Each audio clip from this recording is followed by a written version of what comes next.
வணக்கங்க. இன்றைக்கி எங்கள் வீட்டில் வந்து முருங்கைக்கீரை பொரியல், அதுக்குள்ளே முட்டை போட்டு செய்ய போகிறேன். எப்படி செய்யலான்னு பார்க்கலாம் வாங்க. அதுக்கு ஒரு வடைச்சட்டி அடுப்பில் வச்சு கடலெண்ணெய் 2 ஸ்பூன் ஊற்றிக்கலாம்.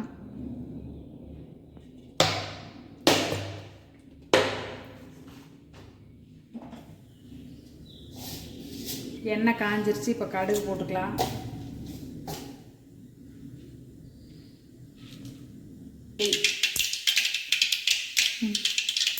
கடுகு பொரிஞ்சிருச்சுங்க. இப்போ கடலப்பருப்பு போட்டுக்கலாம்.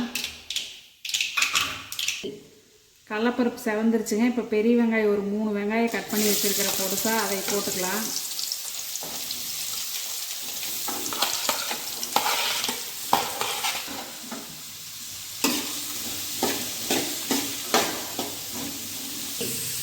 காரத்துக்கு தகுந்த மாதிரி உங்கள் காரத்துக்கு தகுந்த மாதிரி பச்சை மிளகாயை கட் பண்ணி போட்டுக்கோங்க.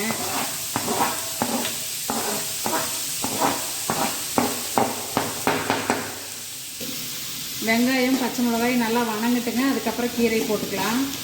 பாருங்கள், வெங்காயமும் பச்சை மிளகாயும் நல்லா வணங்கிடுச்சு. இப்போ நம்ம தண்ணியில் நல்லா 2-3 டைம் அலாச்சிட்டு வச்சுருக்கிற முருங்கைக்கீரை போட்டுக்கலாம்.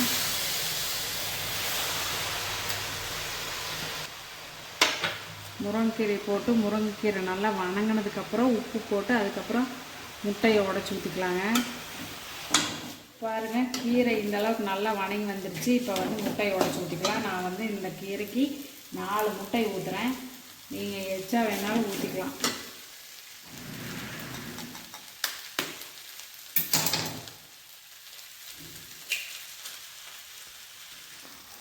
முட்டையை உடச்சி ஊற்றியாச்சுங்க. இப்போ நம்ம தேவையான அளவுக்கு உப்பு போட்டுக்கலாம். நான் ஒரு 3/4 ஸ்பூன் போடுறேன். உங்களுக்கு எவ்வளோ தேவையோ அவ்வளோ போட்டுக்கோங்க.